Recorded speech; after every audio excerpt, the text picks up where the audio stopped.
2018년 12월 북한에 있던 한 탈북자가 비무장지대를 지나서 남한으로 넘어오는 일이 있었습니다. 많은 사람들이 탈북자를 보고 이제 깜짝 놀란 거죠. 북한 주민이 그 38선 군사 분계선을 넘어서 이 남한까지 오는 그것도 너무 놀랍지만 더 놀라운 것은 그 비무장 지대에는 뭐가 많죠? 지뢰가 많단 말입니다. 지금도 북한은 북한에서의 이탈 주민을 막기 위해 지뢰를 매설하고 있습니다. 그리고 지뢰를 매설해놓고 친절하게 여기는 지뢰가 있다고 써놓을까요? 안 써놓는단 말입니다. 그러니 죽을 수도 있었어요.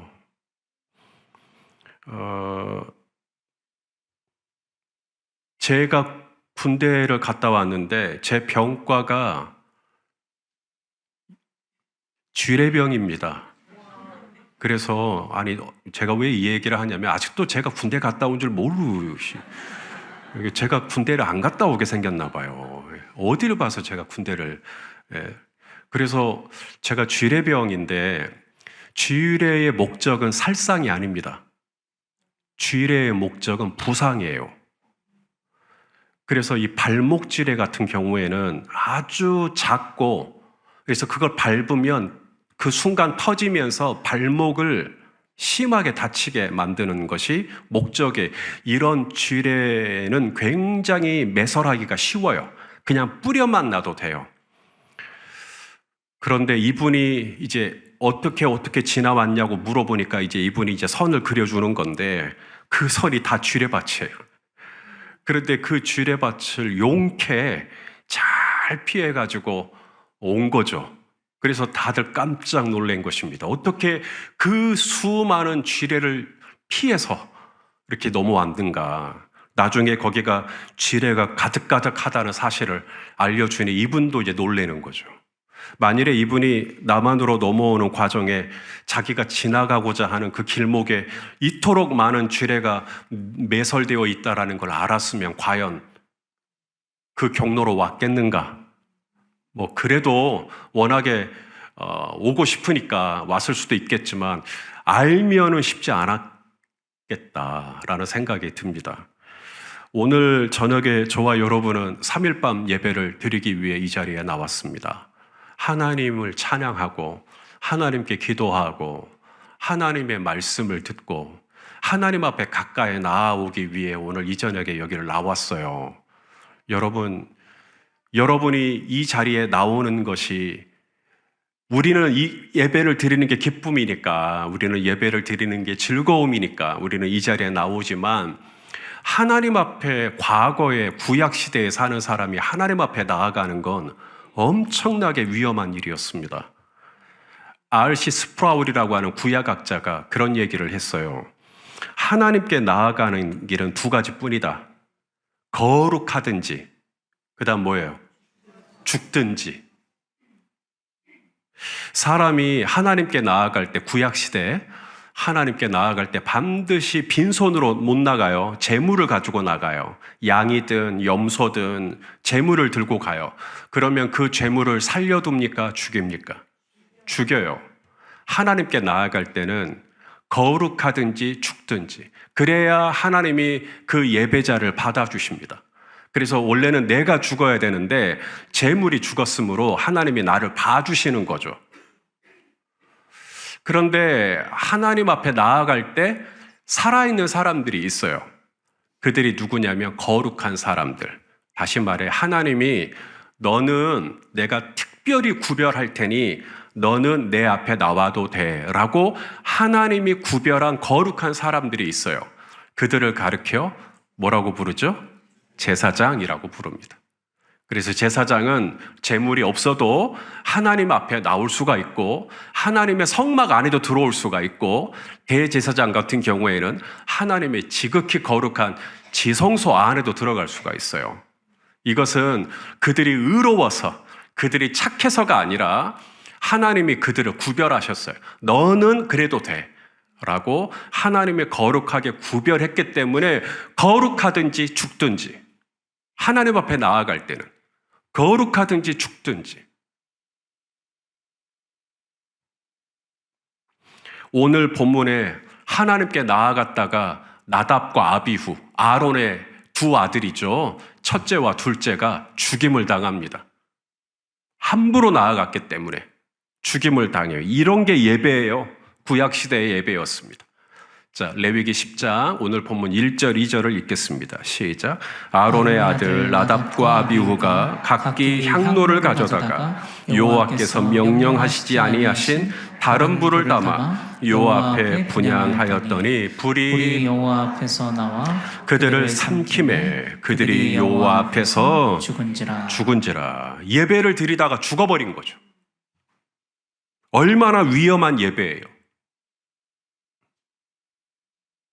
거기에 지뢰밭이 있을 줄 알았으면 이분이 탈북을 주저했던 것처럼 하나님 앞에 나아가는 예배가 이토록 위험한 것인 줄 알았으면 우리도 예배가 굉장히 주저됐을지도 모르겠어요. 나답과 아비후가 제사장이 된 지 얼마나 됐죠? 몇 개월이 지났나요? 몇 년이 지났나요? 바로 지난 9장이 제사장 위임식이었어요. 제사장으로 위임받고 곧바로 10장인데 여기서 죽어버렸어요.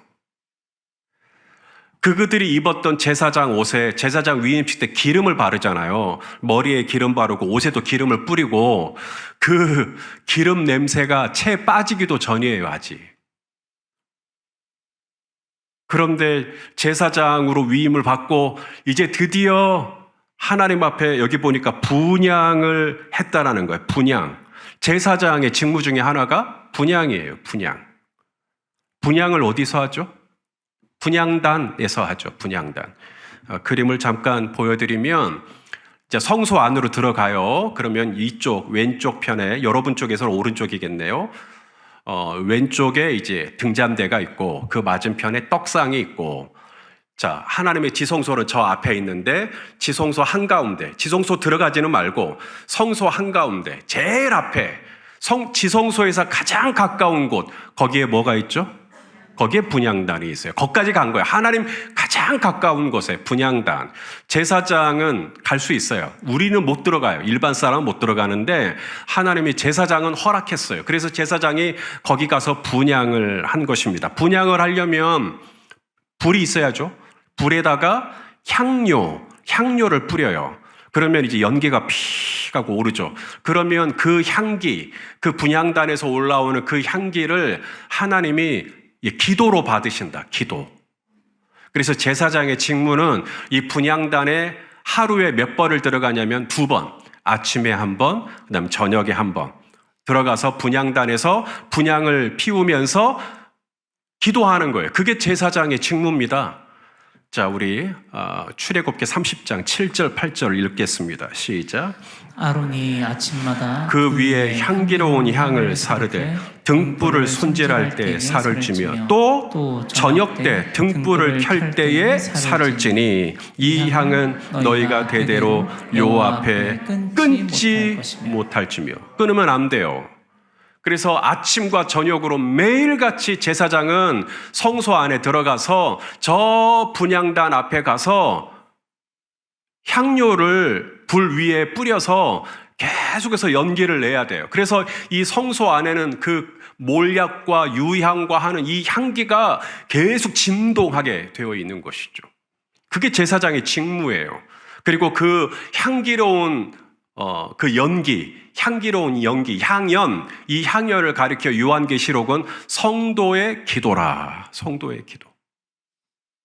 그래서 제사장이 해야 할 중요한 직무는 뭐냐면 아침과 저녁으로 우리 방금 전에 기도했던 것처럼 서로를 위해서 기도하는 것. 이스라엘의 12지파가 가슴에 있잖아요. 보석으로 달려 있잖아요. 그래서 이스라엘을 품고 내 이웃과 내 사랑하는 친지들을 위해서 같이 기도하고, 그게 제사장의 직무예요. 그래서 제사장이 아침과 저녁으로 기도를 쉰다. 그건 죄예요. 그래서 사무엘 선지자도 기도하기를 쉬는 죄를 범치 않겠다.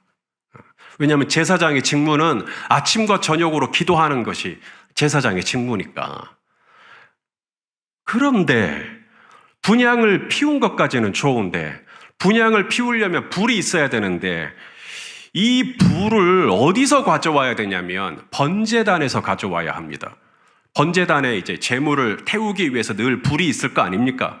거기서 불을 가져와야 되는데 왜 그 번제단에 불을 가져와야만 하느냐? 번제단의 불은 하나님이 직접 붙여주신 불이에요. 우리 지난 시간에 보았던 것처럼 제사장이 번제와 소제와 또 속죄제와 화목제를 드렸을 때 하나님이 이 예배를 기쁘게 받았다라는 사인으로 불이 임했던 장면이 있어요. 지난 시간에 보았던 레위기 9장 23절 24절 보겠습니다. 시작. 모세와 아론이 회막에 들어갔다가 나와서 백성에게 축복하며 여호와의 영광이 온 백성에게 나타나며 불이 여호와 앞에 나와 제단 위에 번제물과 기름을 사른지라. 온 백성의 이를 보고 소리 지르며 엎드려. 자, 이 불은 눈에 보여요, 안 보여요? 눈에 보여요. 이 불을 보고 그랬잖아요. 이 불은 성막 밖에서 난 불이에요? 성막 안에서 난 불이에요? 성막 밖에서요. 그래서 온 백성이 다 본단 말입니다. 그리고 그 영광스러운 불의 임재 앞에 두려움, 경외감을 느끼고 그 앞에 엎드렸다는 거죠. 오 하면서 소리를 지르면서 엎드렸다는 거죠. 그래서 이 불은 이제 끄면 안 돼요. 그리고 앞으로 분향을 할 때면 이 불에서 숯을 가지고 와서 거기다가 향료를 뿌리며 향연을 피워야 하는 것이 제사장의 직무입니다. 왜냐하면 이제 번제단에서 나오는 불은 거룩한 불이에요. 하나님이 붙여주신 불이기 때문에 세상에 어디서 다른 불하고 비교할 수가 없어요. 그래서 그 거룩한 불을 취했어야 했던 것이죠. 그러면 이제 이 나답과 아비후는 이제 성막 안에 들어가서 분향단에서 거기서 불이 임했다는 거잖아요. 이 불은 성막 바깥에 있던 불이 아니고 그래서 사람들이 눈으로 볼 수 없는 불. 이 나답과 아비후는 이미 성막 안에 들어가 있으니 거기서 불이 나서 불에 타 죽어버린 거죠. 그러면 이 성막 안에서 나답과 아비후가 불에 탔는데 이 불이 과연 거룩한 불이냐? 이 불이 과연 하나님의 불이냐? 예, 하나님의 불이죠. 왜냐하면 이 나답과 아비후가 불에 탈 때 나답과 아비후의 몸만 타고 나답과 아비후가 제사장으로서 입었던 제사장의 옷은 그대로 남아있는 거예요. 불에. 이건 초자연적인 역사죠. 그게 오늘 본문 4절 5절에 나옵니다. 한번 읽어보시죠. 시작.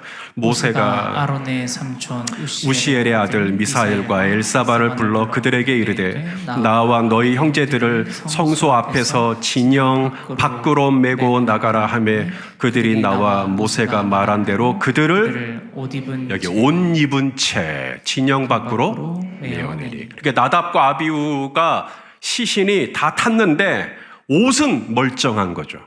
그래서 이 불은 거룩한 불이다. 이 불은 하나님의 불이다. 그리고 이 불은 심판의 불이다. 이렇게 된 겁니다.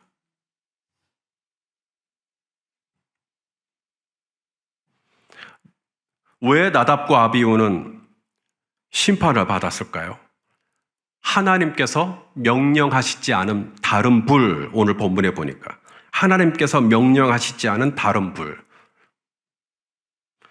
번제단에서 불을 가져오지 않고 다른 데서 불을 가져온 거죠. 옆에서 볼 때는 아무도 몰라요. 이 불이 번제단에서 가져온 불인지 이 불이 다른 데서 가져온 불인지 우리 성도님들은 분간하기가 어렵죠. 그냥 불이니까요. 하지만 하나님은 속지 않으시죠. 옆에서 볼 때는 제사장 옷도 입었죠. 향로도 가지고 있죠. 그리고 불도 있죠. 그리고 향료를 가지고 태우면서 분향을 드리고 있죠. 옆에서 보면 누가 봐도 경건한 제사장입니다. 나답과 아비후는 분향을 드리지 않았기 때문에 심판을 받은 게 아니에요. 예배를 드리지 않았기 때문에 심판을 받은 게 아닙니다. 누가 봐도 누구보다 경건하게, 누구보다 정말 간절한 마음으로 분향을 드리고 있는 제사장의 모습을 가지고 있어요. 그런데 하나님은 속지 않으세요. 너 이 불을 어디서 갖고 왔어? 라고 하나님은 딱 찾아내시는 거죠. 그리고 하나님이 명령하시지 않은 다른 불을 감히 하나님 앞에 가지고 온 나답과 아비후를 하나님은 그냥 넘기실 수가 없었어요. 애쉬자라, 다른 불, 애쉬자라라고 하는 이 다른 불의 이 직역을 하면 낯선 불, 처음 보는 불. 하나님이 이 불 나 못 보던 불인데? 라고 알아차렸다는 거죠. 학자들은 나답과 아비후가 하나님이 명령하지 않은 다른 데서 불을 가져왔다고 했는데 그 불이 어디서 도대체 왔을까? 장막, 아론의 장막, 아론도 장막이 있을 거 아닙니까? 당시 이스라엘은 광야를 지나는 중이었고 언제든 불기둥이나 구름기둥이 멈추면 또 텐트를 쳐야 됐잖아요. 다 60만 명이 넘는 사람들이 다들 장막 속에 살았단 말이죠. 그러면 장막에서 요리를 할 때 불이 필요해요, 안 필요해요? 요리할 때 불이 필요하죠. 그래서 각 장막마다 불이 있을 것이고 또 저녁이면 조명으로 쓰기 위해서 불이 있을 것이고 또 저녁이면 난방을 위해서도 불이 있었을 것이고 그래서 각 장막마다 분명히 불이 있었을 것이고 나답과 아비후는 번제단까지 가서 그것을 또 집게를 가져다가 숯을 또 모아서 향로에 넣어서 이게 너무 번거로운 거예요. 나답과 아비후는 좀 쉽고 간편하게 그냥 내 집에 있는 그냥 아무 불이나 향로에 넣어서 가지고 가다 모르겠지. 그랬을 거다라고 학자들은 이야기를 합니다. 어쨌거나 나답과 아비후는 하나님이 명령하시지 않은 하나님이 질서로 세우신 하나님이 직접 붙여주신 번제단에서 불을 가져오는 대신에 출처를 알 수 없는 어딘가에서 이 불을 가져오는 것이죠.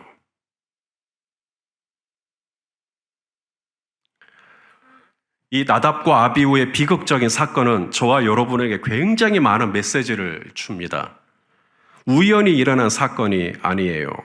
하나님께서 명령한 불, 곧 번제단에서 불을 취하여 제대로 분향을 드려서 하나님이 그 분향을 받으신 것도 너무 좋겠지만 오늘처럼 거룩한 불에 타가지고 심판을 받아가지고 죽임을 당했다 해도 여전히 나답과 아비후의 사건은 저와 여러분에게 거울이 돼요.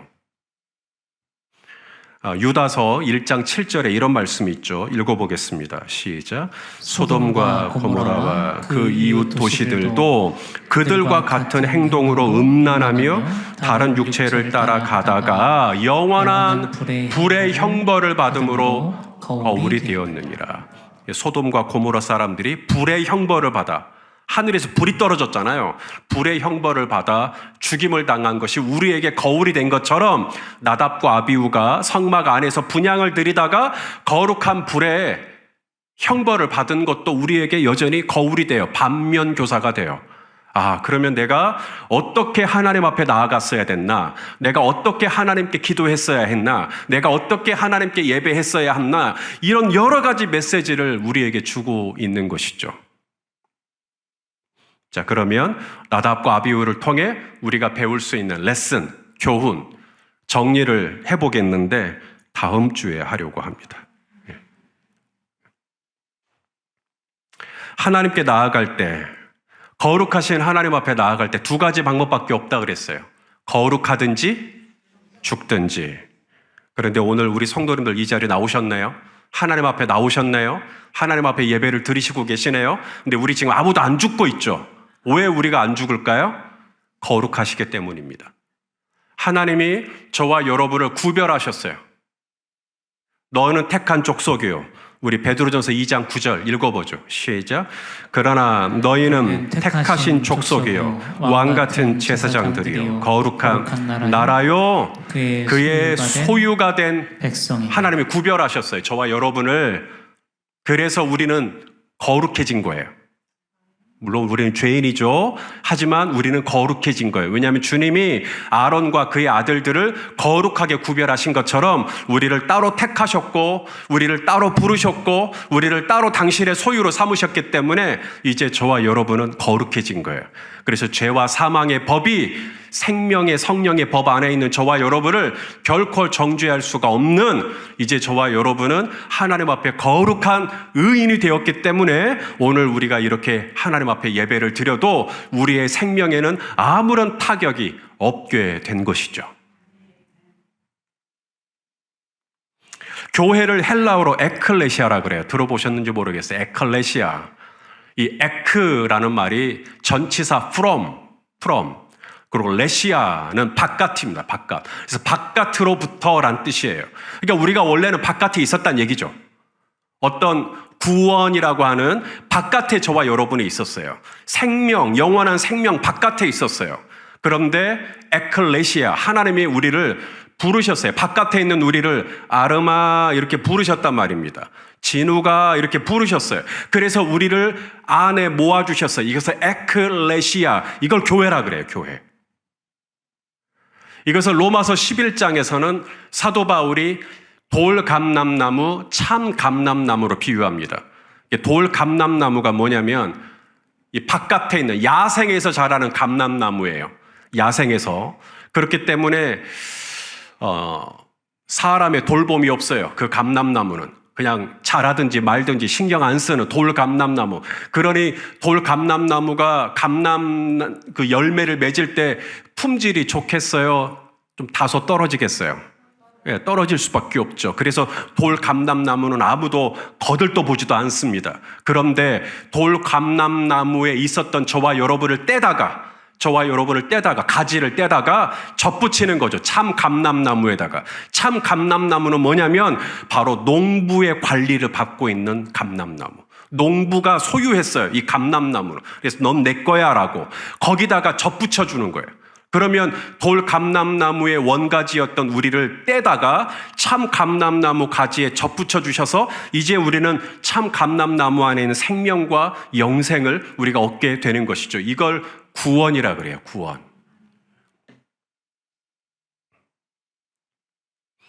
그래서 이제는 저와 여러분은 하나님 앞에 담대함으로 나아가 하나님의 그 임재 안에 들어가서 하나님의 얼굴을 배웠고 하나님을 찬양할 수 있는 놀라운 특권을 갖게 되는 것이죠. 하나님의 나를 거룩하게 구별해 주셨어요. 그 다음 또 하나, 하나님 앞에 나아갈 땐 죽어야 돼요. 하지만 지금 우리는 살아 있습니다. 왜냐하면 누군가 우리를 대신하여 죽었기 때문에 그래요. 바로 예수님이시죠. 예수님이 십자가에서 우리의 모든 죄값을 당신의 죽음으로 대속하셨어요. 속량하셨어요. 그래서 우리는 죽지 않고도 예수님이 우리를 대신하여 다 죽어주셨기 때문에 예수님의 그 죽음 안에 저와 여러분의 모든 죄가 그 안에 다 있기 때문에 이제 저와 여러분은 죽을 필요가 없어요. 죄로 인해. 그래서 이렇게 살아있는 채로 우리는 하나님 앞에 나아가 하나님을 찬양할 수 있는 영광을 누리게 되는 것이죠. 사랑하시는 성도 여러분, 하나님 앞에 나아가는 게 얼마나 영광스러운 일인지요. 하나님 앞에 나아갈 때 거룩하든지 죽든지. 그런데 우리를 위하여 하나님께서 우리를 많고 많은 사람 중에 에클레시아 불러주시고 택하여 주시고 왕 같은 제사장으로 삼아주시고 그 아들 예수 그리스도의 대속의 피로 나를 대신하여 죽게 하심으로 말미암아 우리에게 영원한 생명을 주신, 그래서 이제 주님은 저와 여러분에게 초대하시죠. 휘장을 지나 담대히 지성소 안으로 들어오라고. 그래서 오늘 저녁에 우리가 이 3일밤 예배 주님 앞에 드리고 있는 줄로 압니다. 이 놀라운 이 예배의 초대에 우리가 기쁨으로 나아가고 또 주님을 찬양하고 예배하는 기쁨과 즐거움이 늘 충만하시기를 주의 이름으로 축원합니다. 기도하시겠습니다. 하나님 감사합니다. 우리를 왕 같은 제사장으로 구별하여 주시고 이제는 하나님을 마음껏 예배하는 자로 살게 하여 주셨으니 감사합니다. 이제 우리에게 주신 직무, 곧 아침과 저녁으로 내 사랑하는 사람들, 그들을 위하여 기도하는 이 기도하기를 쉬는 죄를 범치 않게 하시고 하나님 앞에 분향을 올리며 하나님 앞에 기도의 제사를 드리는 우리 모두가 되게 하여 주시옵소서. 예수님의 이름으로 기도합니다. 아멘.